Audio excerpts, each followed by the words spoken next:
오늘 우리에게 허락하신 하나님의 말씀을 다 함께 찾으시겠습니다. 하나님 말씀은 시편 57편입니다.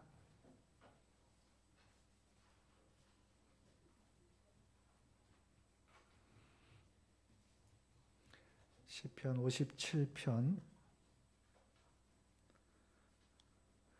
우리 주보에는 11절까지 6절부터 11절까지 되어 있는데 우리 6절부터 8절까지 말씀만 다 함께 봉독하십니다. 시편 57편 6절로 8절까지 말씀 다 같이 봉독합니다. 그들이 내 걸음을 막으려고 그물을 준비하였으니 내 영혼이 억울하도다. 그들이 내 앞에 웅덩이를 팠으나 자기들이 그 중에 빠졌도다. 하나님이여, 내 마음이 확정되었고 내 마음이 확정되었사오니 내가 노래하고 내가 찬송하리이다. 내 영광아 깰지어다. 비파야 수금아 깰지어다. 내가 새벽을 깨우리로다. 아멘. 할렐루야. 할렐루야. 우리 옆에 계신 우리 성도님들, 앞뒤에 계신 우리 성도님들 서로 축복하며 인사하겠습니다. 사랑합니다. 축복합니다. 은혜 받읍시다. 서로 인사하겠습니다.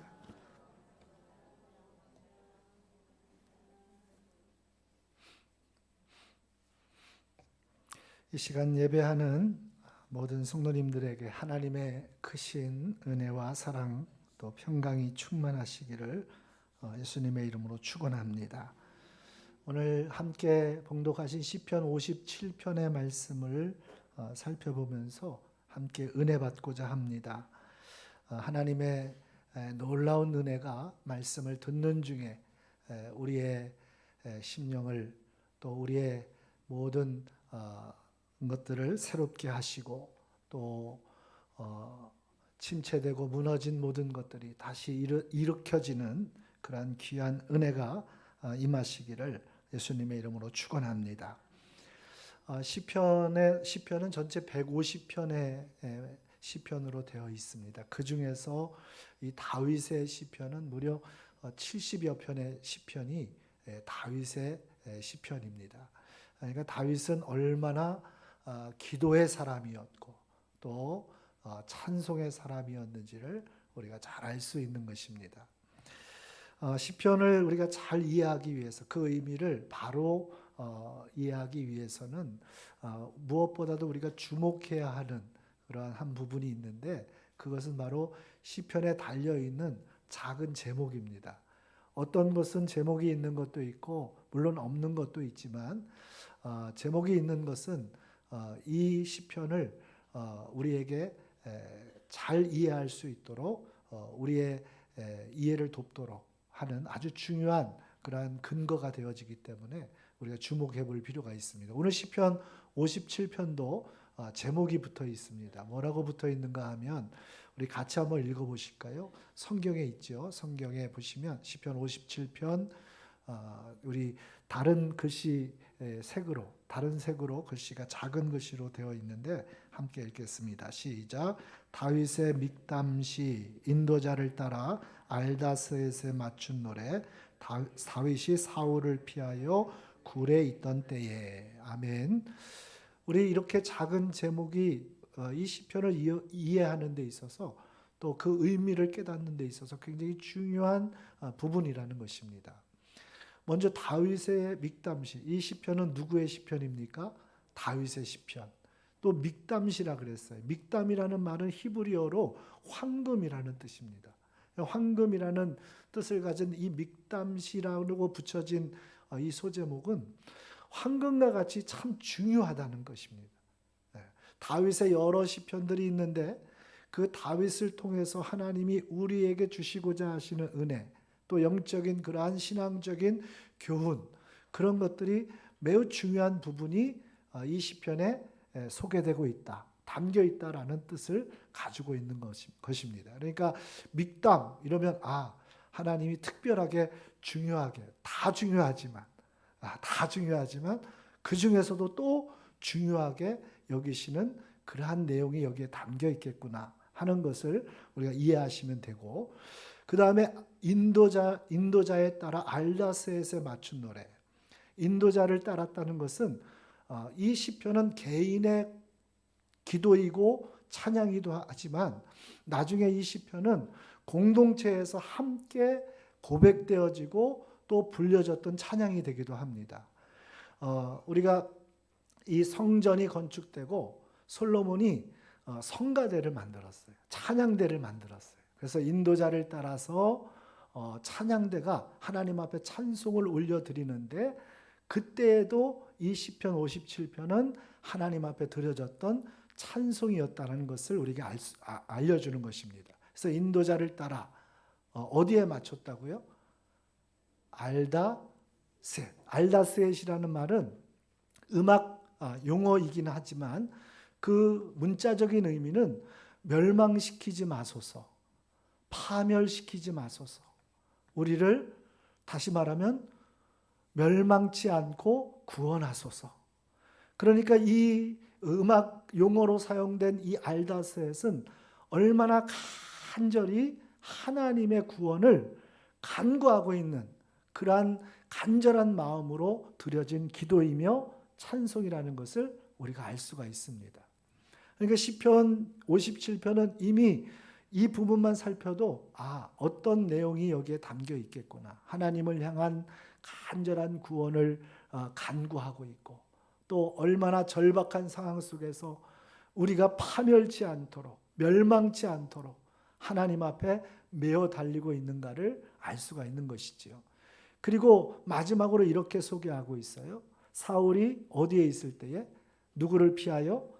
사울을 피하여 굴에 있던 때에.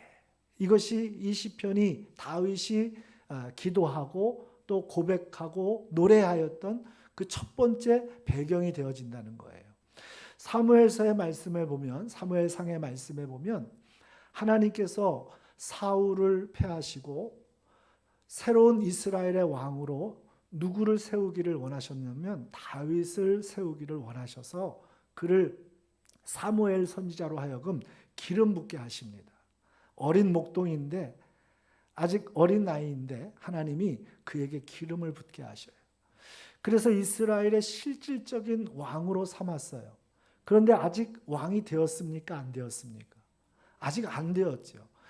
그러면 이제 하나님이 그를 왕으로 세워 가셔야 되는데, 기름 부음 받은 이후에 다윗의 삶이 어떠했는가, 사무엘서를 통해서 우리에게 소개하고 있는 다윗의 삶의 모습은 그렇게 가련할 수가 없어요.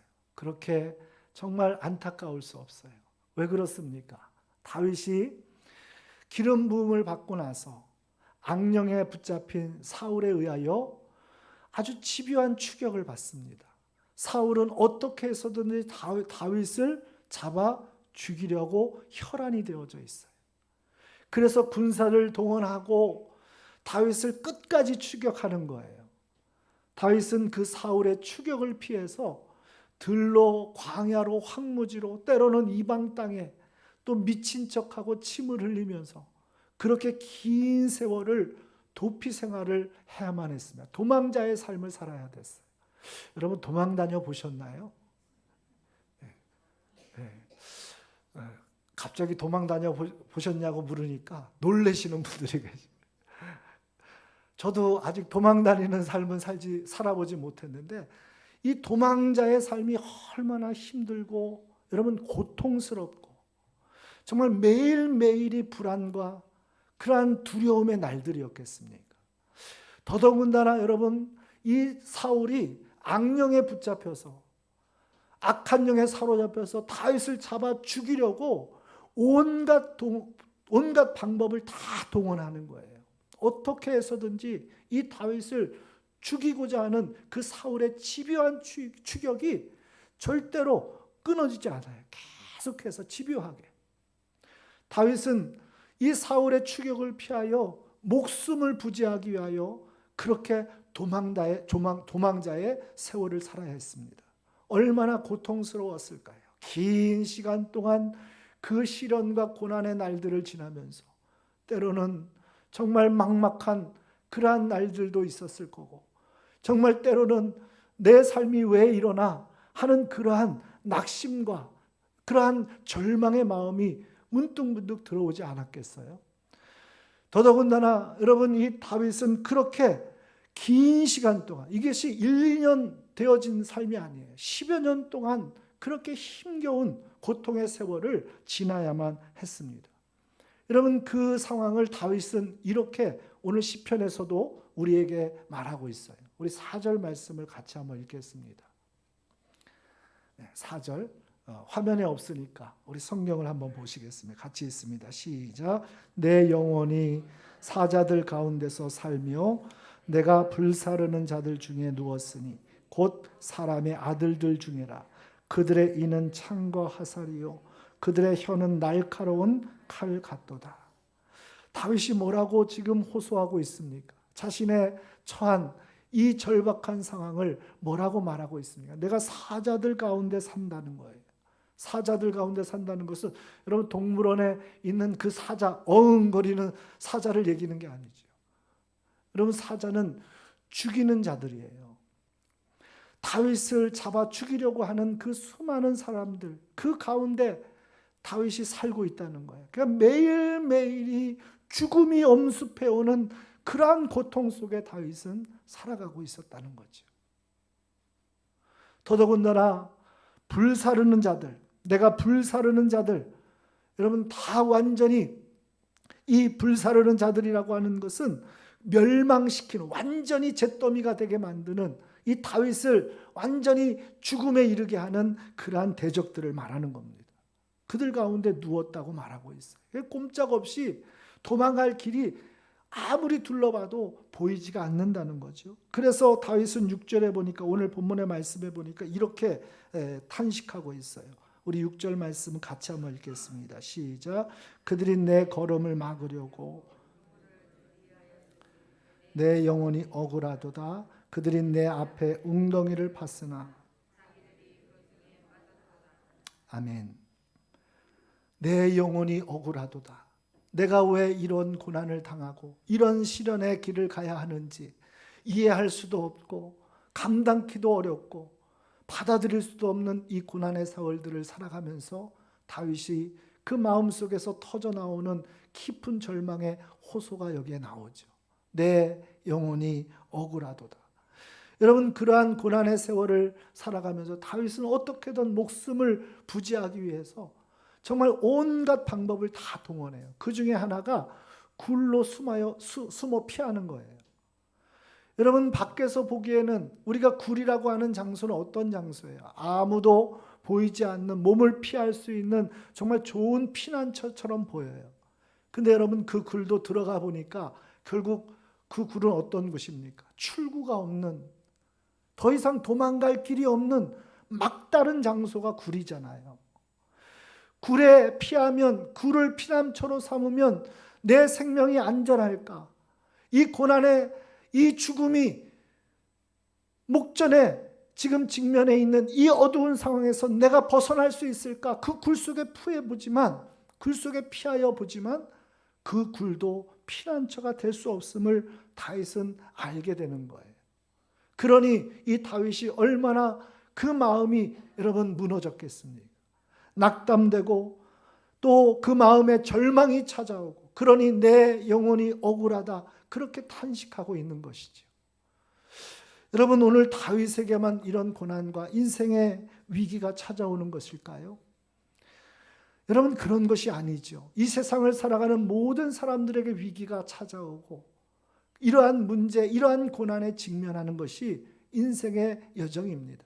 특별히 하나님을 믿는 믿음의 삶을 살기로 결단하고 그 길을 순종하는 우리 성도들에게도 이 고난은 예외가 되지 않습니다. 이 위기와 문제가 피해가지 않아요. 여러분, 문제가 막 피해가던가요? 하나님 앞에 믿음으로 살기를 결단하고 내가 하나님을 바라보며 또 믿음으로 살아갈 때에 고난이 피해갑니까? 문제가 도망갑니까? 아니죠. 여러분, 오늘 우리에게도 동일하게 고난에 직면하고 문제가 찾아오고, 어떤 때는 풍전등화와 같이, 바람 앞에 등불과 같이 여러분 그렇게 위기의 상황에 직면할 때도 많이 있다는 겁니다. 그럴 때에 여러분 다윗도 낙심하고 탄식한 것처럼 내 영혼이 억울하다. 얼마나 여러분 다윗의 마음이 상하였으면 이렇게 말할 정도겠어요. 근데 생각해 보니까 그럴 것 같아요. 여러분 한번 생각해 보세요. 다윗은 하나님의 택함을 받아서 기름 부음을 받았어요. 이스라엘의 왕으로 하나님이 세우시겠다라고 하는 그 하나님의 뜻 가운데 기름 부음을 받았어요. 그러면 지금 아직 왕이 되어지지 못한 다윗이 왕위에 오르기까지 하나님이 열심히 다윗에게 함께 해주시고 도와주셔야 되잖아요. 그래도 다윗이 지금 사울이라고 하는 그 왕 위에 앉아있는, 왕의 보좌를 차지하고 있는 이 사울을 무너뜨리고 그 왕위를 차지할 수 있지 않겠어요? 하나님이 도와주셔야 돼요. 힘을 주셔야 되잖아요. 여러분 다윗에게 오늘 하나님이 순풍을 불게 하셔야 되지 않겠습니까? 그게 합당해 보이지 않아요? 그런데 여러분 다윗을 하나님이 어떻게 끌고 가시는지 아십니까? 그를 집요한 사울의 추격 속에 매일매일 죽음의 위기를 겪으면서 도망하고 또 도망하고 목숨을 부지기 하기 위해서 끊임없이 숨고 또 숨어야 하는 그 길로 하나님이 인도해 가시더라는 거예요. 여러분 그런 상황이라면 다윗에게 내 영혼이 억울하다 이 말이 여러분 이해가 되지 않습니까? 순풍을 주셔도 될까 말까 한 상황인데 오히려 역풍이 불게 하시는 거예요. 시련의 길을 지나가게 하시고 고난의 길을 지나가게 하시는 거예요. 왜 그럴까? 여러분 우리는 이해할 수 없어요. 다윗도 여러분 이것을 처음에는 이해하지 못했어요. 왜 그럴까? 여러분 왜 그럴까요? 오늘 여기에 중요한 은혜가 있습니다. 하나님이 왜 우리를 인생의 이 풀무불과 같은 고난의 길로 인도하실까요? 그 시련의 길로 우리를 인도하실까요? 여러분 그 시련과 고난의 길을 통해서 하나님이 오늘 우리에게 원하시는 것은 무엇일까요? 여러분 이렇게 한번 따라해 보시죠. 하나님은 우리가 항상 깨어 있기를 원하신다. 할렐루야. 여러분 하나님은 오늘 우리가 깨어 있는 신앙이 되기를 원하세요. 그러니까 더 지금 표정이 어두워지셨어요. 하나님은 오늘 우리가 깨어 있기를 원하세요. 여러분 인간이 얼마나 연약한 존재인지 아십니까? 인간이 얼마나 정말 여지없는 죄인인지 아십니까? 오늘 우리의 삶에 평안을 주고 순풍의 길을 가게 하고 형통한 길을 걷게 하면 정말 하나님 잘 섬기고 하나님 잘 예배하고 하나님 앞에 순종하는 믿음의 삶을 살아갈 것 같은데 정말 그럴 것 같은데 성경에 보니까 여러분 그렇게 여러분 순풍의 길을 가고 형통의 길을 가는 그러한 모든 인생들이 결국에는 어떻게 되었죠? 하나님을 멀리하더라는 거예요. 하나님을 저버리더라는 거예요. 하나님을 외면하고 세상의 길을 쫓아가더라는 거예요. 오늘 하나님께서 우리의 신앙은 항상 하나님 앞에 깨어있기를 원하세요. 왜 그렇습니까? 하나님 앞에 깨어있는 신앙, 그래서 하나님께 우리의 일생을 맡기고 우리의 전부를 맡기는 그 믿음이야말로 진정한 승리의 길이기 때문인 줄로 믿습니다. 여러분 하나님께 붙들리는 것이 진정한 승리임을 믿으시길 바랍니다. 고난이 없는 게 승리가 아니에요. 위기와 문제가 없는 것이 승리가 아니라 하나님께 붙잡혀져서 하나님의 능력 가운데 나아가는 한 걸음 한 걸음이 승리입니다. 여러분 오늘 우리는 이 놀라운 믿음의 이 놀라운 신앙의 원리에 눈이 띄어져야 돼요. 다윗을 그렇게 고난과 긴 시련의 세월로 하나님이 이끌어 가시는 이유가 있었어요. 그게 진짜 승리의 길이 무엇인지를, 진정한 여러분 복의 길이 무엇인지를, 형통의 삶이 무엇인지를 다윗으로 하여금 눈떠 보게 하기 위해서 오늘 저와 여러분이 이 다윗에게 오늘 하나님이 원하시고 또 하나님이 그렇게 바라셨던 그 은혜가 저와 여러분에게도 임하시기를 간절히 소망합니다. 옆에 계신 분한테 축복하세요. 하나님과 함께함이 진짜 승리입니다. 우리 축복하세요.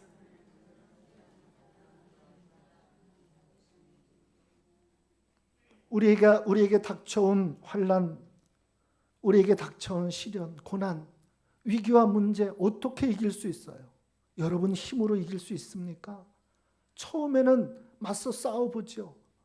그래서 내가 이길 수 있다라고 생각할 때도 있고 그렇게 착각하고 끊임없이 부딪혀 봐요. 그러나 여러분 우리는 계란에 불과해요. 부딪혀 봐야 깨지기 뿐이 할 게 없어요. 어떻게 이길 수 있습니까? 하나님이 우리의 승리자이세요. 우리에게 승리를 열어주시는 분은 하나님이세요. 오늘 새벽을, 이 승리의 새벽을 열어주시는 분이 하나님이세요. 성경의 새벽이라는 시간은 놀라운 하나님의 승리의 시간입니다. 할렐루야. 새벽에 가로막힌 홍해가 갈라지고 추격하던 애굽의 그 수많은 군대와 병거들이 그 홍해에 수장되고 말았어요. 여러분 난공불락에서 고고학자들이 이 여리고성을 연구해 봤더니 도저히 외부적인 어떠한 힘과 외부적인 어떠한 물리적인 그런 능력으로는 무너지지 않는 그 여리고성이 하나님의 능력으로 새벽에 무너지고 말았어요. 사망 권세를 이기시고 주님이 새벽에 부활하셨어요. 새벽은 승리의 시간이에요. 우리에게 승리를 열어주시는 분이 누구이십니까? 하나님이세요. 우리의 진정한 피난처가 누구이십니까? 다윗은 자신의 목숨을, 여러분 그렇게 목숨을 건지기 위해서 굴 속에 내 몸을 피하면 여기가 피난처가 되어질 줄 알고 그 굴 속에 몸을 숨겼지만 여러분 그 굴은 나갈 길이 없는, 더 이상 도망할 길이 없는, 출구가 없는 막다른 그러한 끝의 자리였어요. 절망의 자리였어요. 그때 하나님이 그 다윗이 절망하고 탄식할 때에 하나님이 그에게 은혜를 베풀어 주시고 그의 눈을 열어 하나님이 진정한 피난처이시고 하나님이 진정한 승리이심을 알게 하신 줄로 믿습니다. 오늘 저와 여러분에게도 그 은혜가 부어지기를 소망합니다. 세상에 우리의 승리가 있지 않습니다. 여러분 세상 그 어떤 것도 우리가 피난처로 삼을 수 없습니다. 피난처가 될 수 없는 거예요. 하나님이 우리의 피난처세요. 하나님이 우리의 승리이십니다. 그 하나님께 오늘도 하나님을 향하여 믿음으로 나아가고 여러분 오늘도 하나님 앞에 기도하며 순종할 때에 우리는 하나님의 승리를 매일매일 우리가 걷는 발걸음들마다 하나님의 그 승리를 보게 되어질 줄로 믿습니다. 칠흑 같은 어두운 그 캄캄한 굴 속에 새벽 미명에 빛이 비쳐 들어옴과 같이 여러분 이 시편 51편과 관련해서 탈무드에는 이런 이야기가 기록이 되어져 있어요. 다윗이 사울의 추격을 피하여서 긴 세월 도망다니다가 굴 속에 몸을 숨겼어요. 지친 몸을 이끌고 그 굴 속에서 숨어 있다가 두려운 마음으로 절망스러운 마음으로 그렇게 떨고 있다가 피곤하여 깜빡 잠이 들었어요. 그런데 갑자기 수금소리가 들리는 거예요. 다윗은 늘 기도와 찬송의 사람이었기에 여러분 그는 늘 악기를 곁에 두고 늘 간직하고 그렇게 살아갔어요. 수금이 어떤 악기인지 아세요? 비파가 무슨 악기인지 아세요? 둘 다 현악기예요. 현악기. 기타같이 생긴. 근데 이 비파는 우리가 아시는 하프 아시죠? 하프는 크잖아요. 세워놓고 손으로 이렇게 뜯는 그런 악기가 하프인데 이 비파는 작은 거예요. 그래서 손에 들고서 할 수 있는 거예요. 수금은 어떤 악기예요? 저 기타처럼 생겼는데 기타보다 아주 작은 그런 줄로 현악기예요. 그러니까 줄로 튕겨서 소리를 내는 악기예요. 그래서 비파는 우리가 어떻게 생각하면 우쿨렐라 같이 그렇게 작은 악기 손에 들고서 다윗이 피곤해 지쳐 깜빡 잠이 들었는데 곁에 두었던 수금 줄이 울리며 소리가 나는 거예요. 미세한 바람이 동굴로 스쳐 들어오면서 그 바람에 수금의 줄이 울려 소리가 나기 시작하는 거예요. 잠들었던 다윗은 그 수금 소리에 깨어 울리는 그 소리에 귀를 기울입니다. 그 소리를 듣고 다윗이 하나님이 자신의 진정한 피난처이시고 자신의 진정한 구원이시고 요새이시고 산성이심을 오늘 다시 분명하게 알게 되어지는 거예요. 그러한 하나님일진데 지금까지 그 하나님을 잊어버리고 내가 어떻게 살아보고자 몸부림을 치며 피난처를 찾아 헤매였던 자신의 그 불신앙의 모습, 영적인 침체에 빠졌던 자신의 모습을 들여다보니 눈에서 눈물이 왈칵 쏟아지는 거예요. 밤새도록 다윗은 눈물을 쏟으며 하나님 앞에 회개의 기도로 한밤을 지냈습니다. 그리고 눈물의 기도와 그리고 눈물의 찬송, 그 한밤을 지나는 동안 어느새 깜깜했던 어둠이 물러가고 저 굴 입구에서 밝은 빛이 비춰오는 거예요. 여러분, 그러면서 다윗이 이렇게 외치는 거죠. 내 마음이 확정되었고 내 마음이 확정되었사오니. 할렐루야. 오늘 우리 7절 말씀이죠. 같이 한번 읽어보겠습니다. 시작. 하나님이여 내 마음이 확정되었고 내 마음이 확정되었사오니 내가 노래하고 내가 찬송하리. 할렐루야. 식어졌던, 무뎌졌던, 침체되었던 그가 다시 깨어나기 시작한 거예요. 여러분, 그 수금이 그냥 울렸겠어요? 바람이 불어서 그냥 울렸을까요? 저는 다윗을 깨우는 하나님의 손길이었다는 것을 저는 믿어 의심치 않습니다. 우리가 살아가면서도 일상 속에서 만나지고 경험되어지는 일들이 우연한 것 같은데 여러분, 우연한 일이 아니에요. 오늘 우리가 영적인 침체와 식어진 그러한 삶으로 우리가 살아갈 때 하나님이 우리를 깨우시는 하나님의 섭리의 손길임을 여러분 느끼는 민감함이 있으시기를 축복합니다. 그러니까 우리가 경험되어지고 일상 속에서 우리가 겪게 되어지는 일들이 우연하게 그냥 어쩌다가 일어난 일들이 아니에요. 항상 여러분 영적으로 우리가 깨어 있어서 민감해져 있어서 불어오는 바람 소리만 들어도 여러분 그 속에서 하나님이 나를 어루만지시고 나를 깨우시는 하나님의 손길을 느낄 수 있는 은혜가 있어지기를 축복합니다.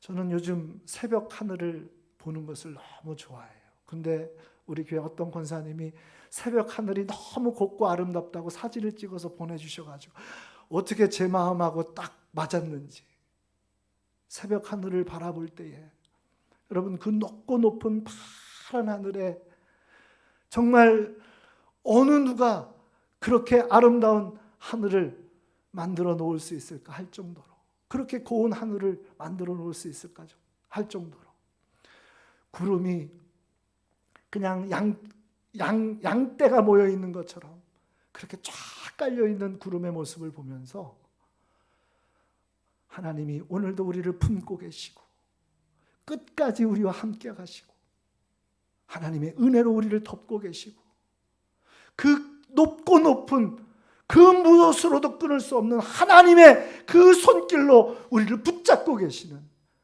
여러분 그 은혜를 제 마음속으로 막 느껴지는 것 같아요. 여러분 새벽 기도가 그래서 좋아요. 내일부터 새벽을 깨우시기를 축복합니다. 아멘 소리가 작으신 거 보니까, 물론 새벽 하늘만 그런 것이 아니라 요즘 아름다운 가을이잖아요. 얼마나 아름다운 하늘을 우리가 보고 있습니까? 하늘만 그래요? 여러분 저렇게 익어가는 그 들녘도 보세요. 저게 그냥 저렇게 그냥 익어가는 것이 아니에요. 그 속에 하나님의 놀라운, 여러분 하나님 농부시잖아요. 믿으십니까? 농사는 사람이 짓지만 그것을 결실하게 하시는 분은 하나님이세요. 저는 우리가 이 시대를 살아가면서 우리가 정말 회복해야 할 것이 있다면 우리를 다시 일으키기를 원하시고 다시 하나님 앞에 세우기를 원하시는 그 하나님의 은혜의 손길 앞에 오늘 민감한 그 은혜가 우리에게 회복되어지기를 간절히 소망합니다. 풀 한 포기도 그냥 지나쳐 보지 마세요. 꽃 한 송이도 그냥 지나쳐 우리가 볼 것이 아니라는 거죠. 오늘 그러한 다윗이 하나님을 향하여 눈을 뜨게 되었으니 내 마음이 확정되고, 누구에게로? 나를 죽은 자 같은 절망 속에 이 긴 고난의 세월을 살고 있는, 매일매일 그 고통 속에 허덕이는 내 인생을 살려주실 분, 그 하나님께 내 마음을 확정하여 놓으라고. 여러분, 그것이 오늘 다윗의 고백이었고, 내 영광아 깰지어다 내가 그 믿음으로 남은 일생을 살아가겠다라고 하는 다윗의 거룩한 결단이었고 선포임을 여러분 믿으시길 바랍니다. 우리는 하나님 앞에 하나님에 대하여 눈을 뜨지 못하면 여러분 깊은 잠을 자고 있는 영적인 침체와 같은 삶을 살아가는 거예요. 하나님이 나의 진정한 소망이시고 구원이시고 피난처이시고, 그것이 눈 떠지는 것이 우리의 영혼이 깨어나는 삶임을 믿으시기를 바랍니다. 여러분, 바울도 이런 고백을 했어요. 우리 고린도후서 1장인데 우리 한번 읽어보겠습니다. 1장 8절과 9절 같이 있습니다. 시작. 형제들아, 우리가 아시아에서 당한 환난을 너희가 모르기를 원하지 아니하노니 힘에 겹도록 심한 고난을 당하여 살 소망까지 끊어지고, 우리는 우리 자신이 사형 선고를 받은 줄 알았으니 이는 우리로 자기를 의지하지 말고 오직 죽은 자를 다시 살리시는 하나님만 의지하게 하심이라. 할렐루야. 여러분, 바울이 뭐라고 말하고 있어요? 우리가 아시아에서 당한 환난 너희들이 알기를 원한다. 힘에 지나도록, 힘에 겹도록 심한 고난을 당하고 죽음에 이른 것 같이 살 소망이 끊어진 그런 죽음과 같은 고통스러운 날들을 살았다.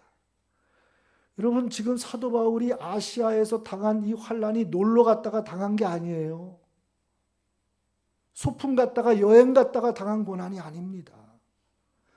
하나님이 부르셔서 예수 그리스도의 복음을 전하라는 그 거룩한 사명을 붙들고 마게도냐 한산까지 보여주셔서 그 길을 순종하여 가던 그 길에 당한 고난이었어요. 사도행전에 보면 빌립보서에서 사도 바울이 어떠한 환난을 당한지 아시지 않습니까? 갈라디아 지역에서 그가 돌에 맞아 사람들이 죽은 줄 알고 성 밖에 내다 버린 적도 있었어요. 빌립보서에서는 로마의 관리들에게 모진매를 맞고 착고에 채이고 깊은 감옥에 갇혀서 죽음과 같은 절망의 한밤을 쓰라린 상처를 끌어안고 지나야만 했어요. 사형 선고 받은 줄 알았다고 바울도 얘기합니다. 근데 나중에 보니까 하나님이 오늘 우리로 우리 자신을 의지하지 않고 세상을 의지하지 않고 오직 죽은 자를 살리시는 하나님만 의지하게 하시려고 나의 인생의 길을, 내 순종의 길을 하나님이 그렇게 인도하셨다라고 고린도 성도들에게 지금 전하고 있잖아요. 오늘도 우리는 많은 인생의 어려움과 문제와 위기와 환난과 긴 시련의 때를 지날 수 있어요. 그런데 여러분 이길 수 있습니다. 할렐루야. 하나님이 이기게 하십니다. 반드시 하나님이 우리의 인생 가운데 승리와 구원의 새벽을 열어주실 겁니다. 그 하나님 앞에 오늘 깨어 내가 내 영광아 깰지어다. 내 마음이 확정되고 확정되어 싸우니 내가 하나님을 찬송하고 노래하겠습니다. 내 영광아 깰지어다. 이 고백은 그 하나님만을 바라보고 믿음으로 남은 믿음의 길을 달려가겠다고 하는 거룩한 결단과 순종입니다. 여러분 그렇게 나아가는 우리 중원의 모든 성도님들 되어지시기를 간절히 소망합니다. 복음을 들고 우리나라가 아닌 먼 나라에서 이 외국에서 복음을 전하는 선교사님들의 삶을 들어보면 정말 기가 막힌 일들이 많아요. 하나님 복음 전하러 선교사들 목숨까지 바치겠다고 그렇게 순종하여 가셨으면, 그렇게 보내셨으면 하나님 좀 순풍 좀 불게 해주시지. 하는 일들마다 잘 되게 해주시지. 근데 기가 막힌, 정말 말로 표현할 수 없는 기가 막힌 일들을 그 선교지에서 겪게 하세요. 저희 교회에서 한참 후원했고 기도했던 오세혁 선교사님, 지금도 함께 기도하고 있지만 그 선교사님도 사모님이 거의 다 그냥 죽음에 이르는 알 수 없는 그러한 상황까지 떨어진 적이 있었어요. 더 이상 어떻게 손쓸 방법이 없는, 그냥 다 죽은 것처럼 늘어진 그런 상황이 있었어요. 하나님 좀 도와주시지요. 순풍 좀 주시지요. 근데 여러분 진짜 선교는 여러분 잘 돼서 내가 잘해서 그렇게 되어지는 것이 아니더라고요. 하나님의 능력으로 하는 겁니다. 하나님이 붙드셔야 되는 거더라고요. 그가 하나님께 붙들려져야만 그게 진짜 선교라는 거죠. 그래서 하나님이 그 고난을, 그 시련을 말할 수 없는 그 역경을 걸어가게 하시는 거예요.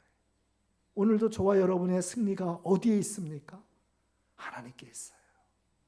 인생의 많은 고난과 이런 문제와 위기 앞에서 오늘도 낙심하고 낙담하고 내 영혼이 억울하도다 여러분 탄식만 할 것이 아니라 오늘 하나님의 은혜로 우리의 눈이 뜨여져서 하나님께 붙들려 남은 믿음의 길을 날마다 하나님이 열어주시는 승리와 구원의 새벽을 살아가는 우리 중원의 모든 성도들 되어지시기를 예수님의 이름으로 축원합니다. 기도하겠습니다. 하나님 은혜를 감사합니다. 내 영광아 깰지어다. 다윗의 이 선포가 우리의 결단과 남은 우리의 신앙의 선포가 되게 하여 주시옵소서. 그 길로 순종케 하여 주시옵소서. 하나님만이 나의 피난처이십니다. 하나님만이 나의 힘이시고 능력이십니다. 하나님만이 나의 구원이십니다. 그 하나님만을 바라보며 살겠습니다. 한시도 세상 의지하지 않겠습니다. 세상 바라보지 않겠습니다. 사람 구하지 않겠습니다. 하나님만을 바라보며 남은 믿음의 길에서 하나님이 열어주시는 기적과 같은 승리의 새벽을 걸어가는 우리 중원의 모든 성도들 되게 하여 주시옵소서. 감사하며 예수님의 이름으로 기도드리옵나이다. 아멘.